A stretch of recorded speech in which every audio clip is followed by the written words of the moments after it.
They like 2.75 stars. I say 5 for the pussy. Well, I've not read that one, but I'd give the pussy 5 stars too, but I don't know what you're talking about. Okay, I guess I'll pull it up.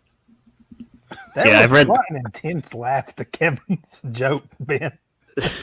I'm just too close. I think it was just too close to the microphone. But the Delicious Tacos was kind of associated with like the manosphere, except he never really like bought into what they talk about. Mm-hmm. He just kind of wrote these like cynical blog entries about his dating life, and sometimes like it would kind of fall into that they call it red pill or whatever the fuck. It kind of fell into that, but it was like way too cynical to actually like be that. Why are you talking about that community like it's not just common sense how men and women are hardwired to be attracted to and be in relationships with each other? Well, the thing is, it is, but the way the manosphere people write about it, one, they're completely autist about it, and two, it's pretty clear a lot of them are, have resentment because they, I don't know, didn't get laid in high school. You don't have any resentment for any past relationships? Women can fuck over dudes. I mean, yeah, there's specific women I've had. I mean, yeah, specific women. I'm not gonna like say. Well, Jeremy just won't have sex with women because I don't know. He likes books better. Yeah, I've got books to read. Fuck pussy. Yeah, pretty much. Did not enjoy the act. I don't enjoy the act. Jeremy, what if you could fuck and listen to audiobooks at the same time? I just don't enjoy the act. All the fluid and the awkwardness and the body shifting. I don't like it. I do not like it. I know it's weird. My favorite part. Body shifting. I do very creative things with the fluids. The grosser, the better. I don't like anybody that close to me. I don't care how pretty they are. Interesting. But I was just kind of like putting where Delicious Tacos kind of fits in. It is. He seems to have kind of left that whole thing behind for the most part. Like occasionally, explain the manosphere to me. I'm most confused. people that were a part of it that have any integrity are gone. Yeah, most of them are like, like Rouge became like a traditional Orthodox conservative and took his pickup artist books out of print. And then there's other guys like Rollo Tomasi. He's gone. He's not part of that group anymore. Zach, did you ask what it is? Yeah, what's the whole point? Like I'm not familiar with Delicious Tacos. It's a group of do you remember the pickup artist craze? I know he's too young to know. I know you probably don't remember that. And took all his pickup artist books out of print. Is that the same dude? I mean, yeah, Roosh is one of them. It's basically like it started with the pickup artist craze, and then a lot of them started with a dude named Mystery who released a book called The Mystery Method. I mean, he kind of like popularized it. Like pickup artistry had always kind of existed. It would have been online in forums, but he I don't know if there had ever been a book published about it before that.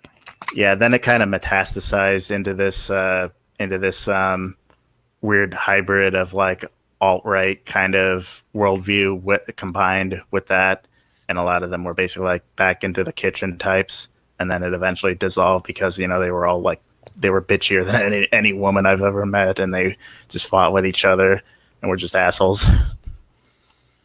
And it, like I said, and anyone that actually had substance, like I think Rollo Tomasi's books, the Rational Male series, are very good, and they should be read by any self-respecting man that really wants to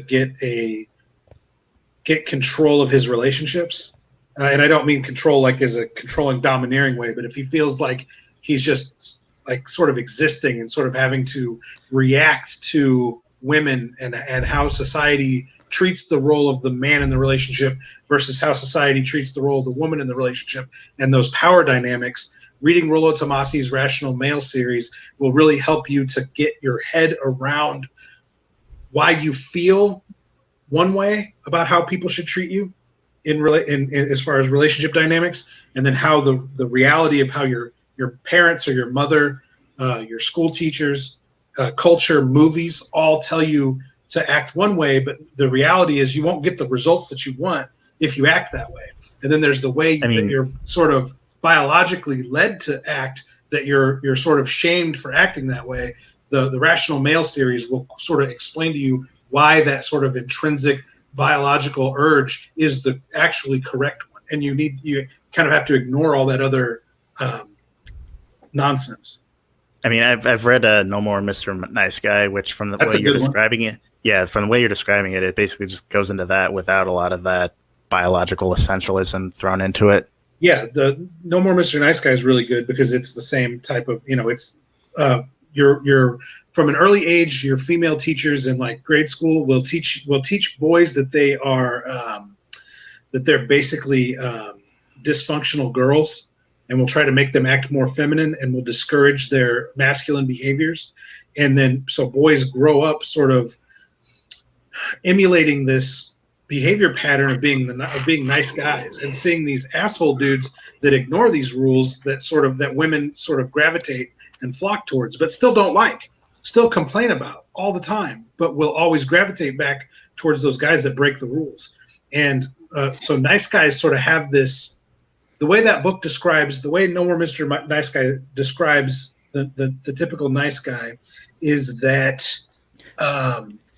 the nice guy has a social contract that no one else adheres to but him. So in his mind, he says, if I do what I'm told and I go out of my way to be nice to people, they'll be nice to me and respect me in return. But actually the opposite results often manifest. The nicer a guy is, and the more willing he is to accommodate and push his goals aside to help everyone else out, the less respect he gets.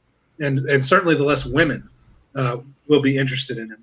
And so it's basically nice guys. Their problem is they like think they're owed something, and then even if they don't pursue it, and it's basically like when people say, "Oh, and women don't like nice guys." Well, it doesn't mean like literally nice guys. Like you can be nice, just don't be a supplicating suck up and assert what you actually want.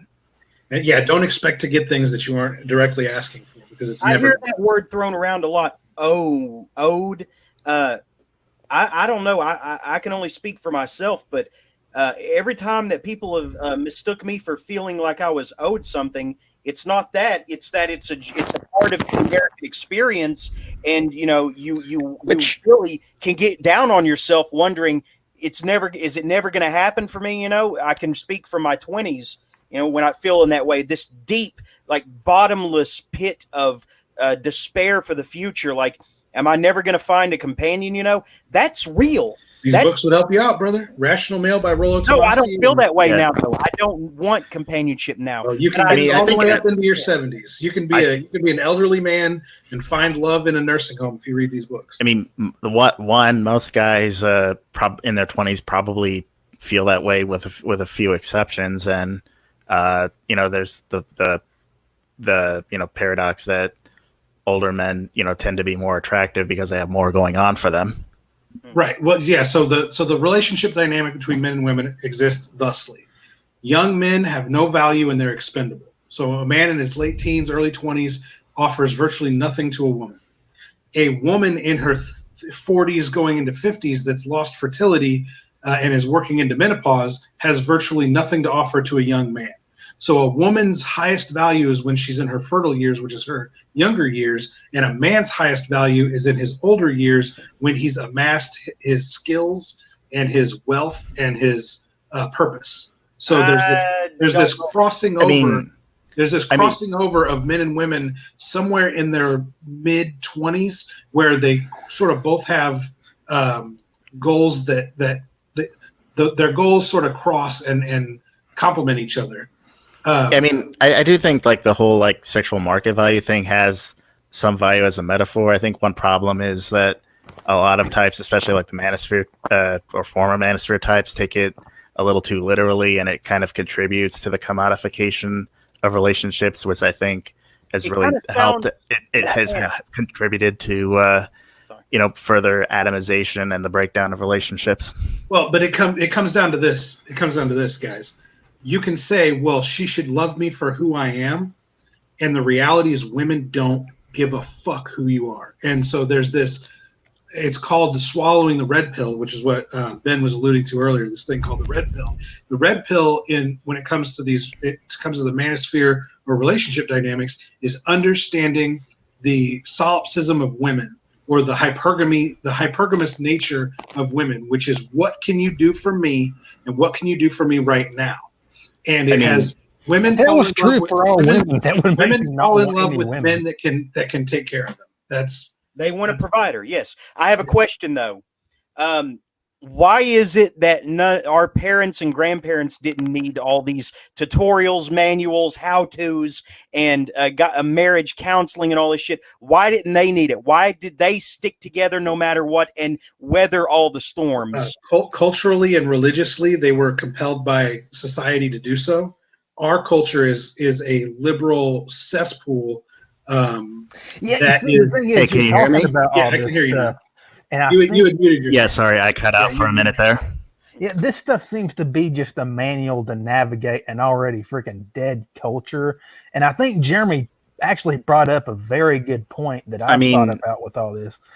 The fact is, if you follow it in a kind of biblical basis, it is kind of a contractual thing. You get someone and you stay with them. Well, nowadays, you have people, it seems like they're literally just trying to get a check mark list going on, and just freaking, if someone doesn't meet all the things, they'll go to someone else. Well, women used to be compelled. Women used to be compelled by culture and by the church to pick a young man that has nothing, even though he's weak in his purpose and he's weak in his possessions. But her job was to help nurture and foster his success while he provided her with children and a home and protection. It seems like how that. I think that's kind of a rose-colored glasses way of looking at it. I mean, the idea better than the really just kind of depressing. I don't really know what you would call it. It's I guess what you said, the commodification of it. It's just, I don't know. That's just I mean, I would argue commodifications of relationships has been, a huge part of it so far. I mean, the idea of you marry, if you're royalty and you marry your daughter off to establish family power. That used to be a pretty common thing. Well, just among royalty, that was a very small percentage. That's the sexual market value of a young woman. Why does she hold value in the first place? Not just because she's a chick. It's because she can provide heirs. That was the whole point in doing it. One thing I wanted to say, because I bumped my mic cable and it automatically muted me.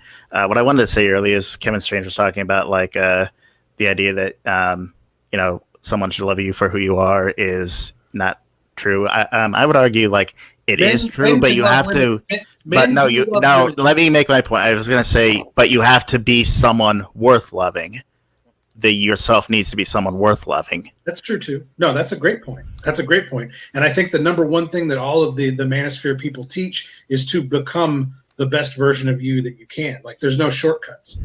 There's no amount of pickup lines, and there's no amount of sleazebagginess that is going to make you a good person worth having around.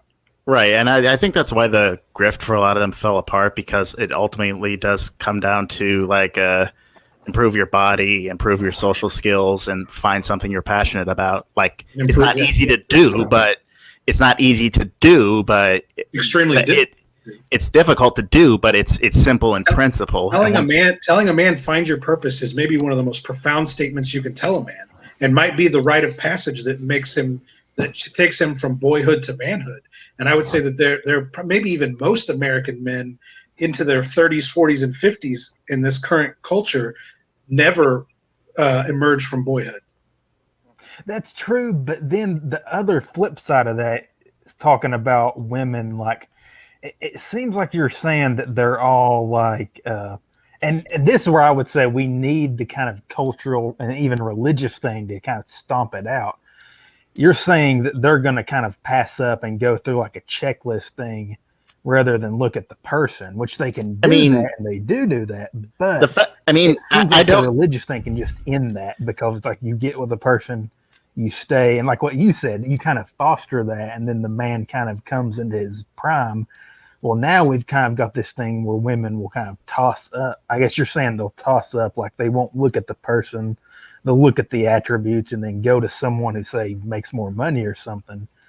That's only going to, like what Ben said, lead to further atomization. And even if it is in kind of like a nature thing, that's a kind of another I guess you'd say profound thing about the Bible is it's literally commanding against that, because they knew that was the nature of women, I guess.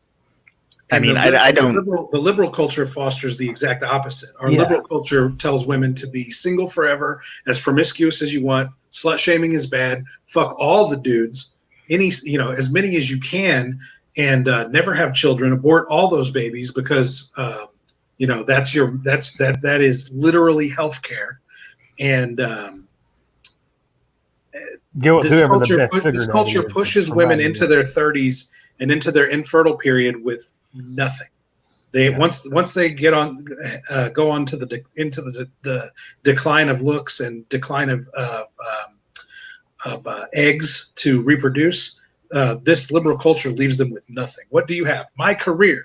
Well, women that make it to menopause that are childless often don't give a shit about their career. They're often very depressed, because the career drive thing is a masculine pursuit. And can women pursue masculine things? They can, but biologically they aren't as hardwired to do so as men are, which is why men will work themselves 100 hours a week until they drop dead in their 50s.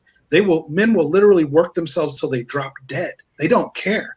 They get on their purpose and they find their passion and they work themselves into a grave. And then and hopefully they do so with enough financial success that their family is taken care of for a generation or maybe two. That's like a man's greatest that seems like another thing that's kind of went away. You don't see a lot of people getting inheritances like that. Like I don't know anyone who does or who's gotten something like that.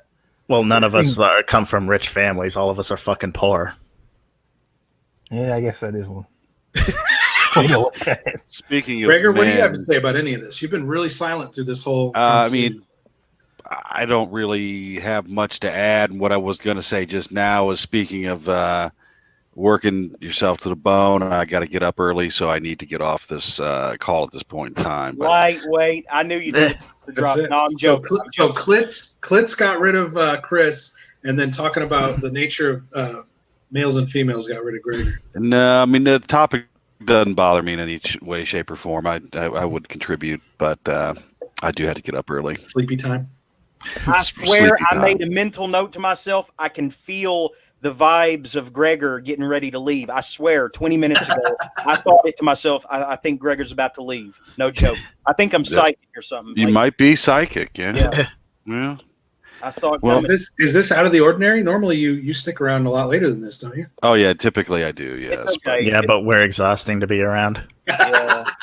Typically I do, but tomorrow I have to get up earlier than I early. normally do. So, Hey, Gregor, I appreciate your contributions every week. Thank you. thank you, sir. Gentlemen, continue talking about the social sexual hierarchy. All right, talk to you later. All right, bye-bye. Yeah, but kind of what I'm saying is, and I agree with you. I think you're right, Kevin. But there's that idealistic part of me that's like, you are describing women in like a completely sociopathic way, and trust me, you all know It's an ancient defense mechanism inside them to make sure that when they're in the cave trying to take care of the kids, while the dude is out trying to not be eaten by mountain lions and saber-toothed tigers, she's got to pick the best dude that's going to take care of her, or she and those kids are going to die.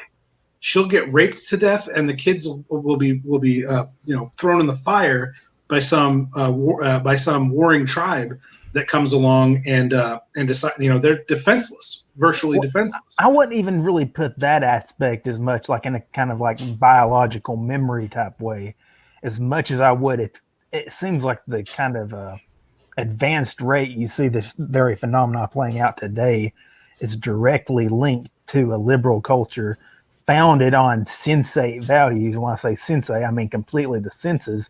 You may be right in saying that, yes, that's in their nature, but the culture and the religion can override that type of thing. And that's kind of why, what Jeremy was saying, our grandparents, their grandparents, they didn't have these problems. Religion plays a huge role. Yeah, they did. Religion plays a huge role in it. But they stayed together, a lot of them. Divorce is a relatively new phenomenon. It's only in the last few decades.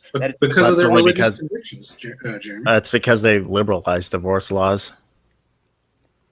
I don't agree. I don't agree with divorce as like.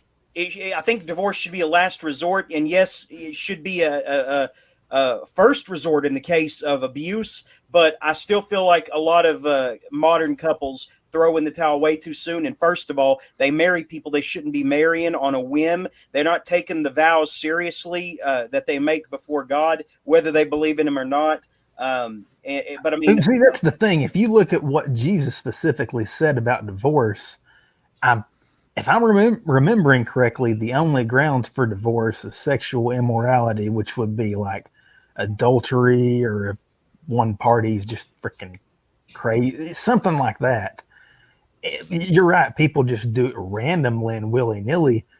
And it's like you kind of need that kind of like, I guess, that iron fist to keep it from happening, because when people are left to their own devices, they're just going to keep spiraling down this way that we're seeing today. And now you're think about it too, because it's not a one-way street. It's not saying religion keeps women in check so that they marry young men that don't have any value because women are shallow cunts. Men are also compelled to stay with that woman. Men are compelled to stay with that woman past her sexual market value peak. And when she's entered menopause and can no longer provide any more children, that man is now in his peak sexual market value, where he has the passion, the purpose, the social clout. He has he's amassed wealth, and he could easily leave that older woman for a younger woman and have even more children and spread his seed even further around. And religion also prevents the man from doing that. So it's this beautiful cross section where women are compelled to be vulnerable when they're young, and men are compelled to be vulnerable when they're older. That's what what Jeremy was talking about. The older generation did so beautifully when it came to family, was they were able to seamlessly keep families together when each of the other parties were at their most vulnerable. Yeah, the thing is, I know people are going to listen to this and say that, like, I'm talking in like a religious extremist way. But if you actually get to the core of what I'm saying families should stay together. Families should stay together. Whereas the other side is saying we just need to toss up people to get these attributes that we think we need. And that, to me, because not only does family not matter, but family is discouraged. Yeah. Let Ben's been trying to get something out. Let him. Not really. I don't really have anything to say. I don't agree with this. I do think that familial bonds are necessary, but I do think the way they are sort of held up by like the way Zach's way of thinking, I don't really buy that it's that it's this as great a force as he says it is. I'm not even really saying it's a force as much as I'm saying it's the simplest, best way that I think would keep the most people happy. It's like, if we're just following our base instincts, we're going to screw things up. That's why we need that kind of iron fist, and we've gotten away from that, and I think that's why you see basically clown world now. Even if people don't believe in God, they should at least take their vows seriously enough when they make them. Even if they don't believe in God, even if they're not to God, if they get a special wedding, specifically, not in those kinds of vows, they're taking some kind of vow. They should honor that until they absolutely can't anymore. It's till death do us part. And people need to take that more seriously, unless they're not a man or woman of their word, in which case well, their vows didn't mean shit to begin with, and neither did their marriage, so they wasted their time. Well, I'm not religious at all, so the religious aspect is just kind of null and void to me. I do think that, you know, familial bonds, like I do think the idea that they are something that should be inherently given is not really true, because I mean, like, the extreme cases are cases of abuse. I don't think you owe like an abusive family, I guess, love or affection. No. And like I said, that's an extreme, but you know, Yeah, there are the thing also is, that's cases where using something they're not bad to necessarily justify abusive, doing but something also not good. they're all, but and then there are cases where a family is not necessarily abusive, but clearly does not have someone's best interest in mind. I think and I think, you know, saying that they should still treat the familial bond as sacred, it doesn't make sense in that. If it's not sacred, then why get married? Marriage is something like I mean, more I'm not than. I mean, I'm not. I mean, I would say, well, sure. I think marriage should be something people decide on their own, and not something, you know, that the state has a hand in. Well, that's a good point. Why do they need to tax married couples? Dude, don't even get into taxes. We're not even supposed to have income tax. The income tax was supposed to be a temporary measure. Yeah. I'm not sure how true it is, but I did read somewhere that they actually started issuing marriage licenses to prevent interracial marriage. Like I said, I don't know how true that is. Well, how does that work again? What? Well, it's basically it's like, in order to Jeremy, it means black illegally men have big dicks. That's what it is. but it's basically it was basically like an intervention to stop, you know, something, you know, that people didn't like, which was interracial marriage. Wait a minute, but there is interracial marriage, so I don't understand. I'm missing. Well, that obviously that's no longer the case, but that's like how it started. It's sort of like how a lot of like gun control measures were made so former slaves couldn't get guns, but now you have liberals advocating for stricter ones. I don't know. We've really gone on a journey here, guys. Strange. Now, I think we can table the marriage argument and the